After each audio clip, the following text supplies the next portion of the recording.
Welcome to Blizzard Fire. We hope this video helps fire up your solution. You start by preparing the icon and locating the shortcut. You should have ICO or high-res PNG on hand. Once done, back up the original shortcut. Navigate to the browser's desktop shortcut or the exe in its program Files folder and right-click it. This lets you access properties quickly. Make sure the browser is closed, otherwise Windows may keep the old icon locked.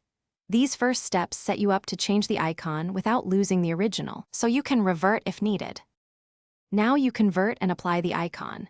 If your image is PNG, convert to ICO using a converter so Windows accepts multiple sizes. Once converted, right-click the shortcut and open Properties.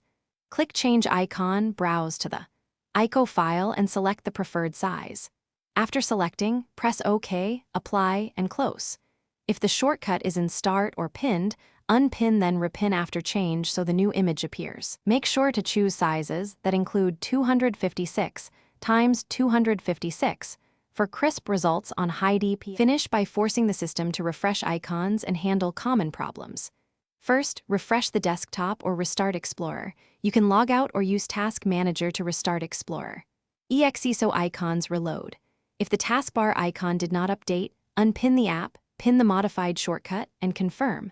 If icons still show old images, rebuild the Windows icon cache or verify that the ICO file has proper read permissions. These steps resolve most issues and ensure your new browser icon is consistently displayed across the system. Thanks for watching. If you found this helpful, don't forget to like and subscribe.